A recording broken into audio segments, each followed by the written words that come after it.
Hi friends, చలికాలం అయితే start అయిపోయింది కదా. ఈవినింగ్ అవ్వబోతుగా వాతావరణం బాగా చల్లగా అయిపోతుంది. ఇలాంటి చల్లని వాతావరణంలో వేడివేడిగా ఏదైనా తినాలనిపించింది. ఇంకా అనిపించిన తడవ ఇంట్లో మిర్చి బజ్జీ చేయడం అయితే స్టార్ట్ చేశాను.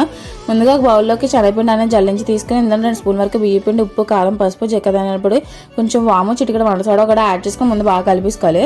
అది కొంచెం వాటర్ యాడ్ చేసుకుంటూ బజ్జీ బ్యాటర్ అలా కలుపుకుంటాం, అలా కలిపేసుకొని పక్క పెట్టుకున్నాను.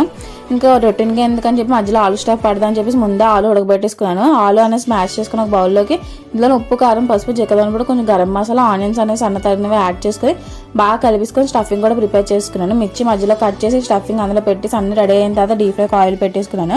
డీప్ ఫ్రైకి ఆయిల్ మరిగిన తర్వాత మిర్చి అనేది బ్యాటర్లో డిప్ చేసి మంచి గోల్డెన్ కలర్ వచ్చేదాకా డీప్ ఫ్రై చేసుకోవాలి. వేడివేడిగా ఉన్నప్పుడు తింటే చాలా బాగుంటుంది. మీరు కూడా ట్రై చేయండి. ఎప్పుడు రొటీన్గా మిర్చి బజ్జీ ఒకేలా కాకుండా ఆలు స్టఫింగ్తో ప్రిపేర్ చేసుకోండి. యమ్మీగా ఉంటుంది. Please like, share and subscribe to milk సభ్య యూట్యూబ్ ఛానల్. ఫాలో అవడం మర్చిపోకండి ఫ్రెండ్స్. ఒక లైక్ కొట్టినా వెళ్ళిపోకుండా మంచి వీడియోతో ముందుకు వస్తాం. సపోర్ట్ చేయండి.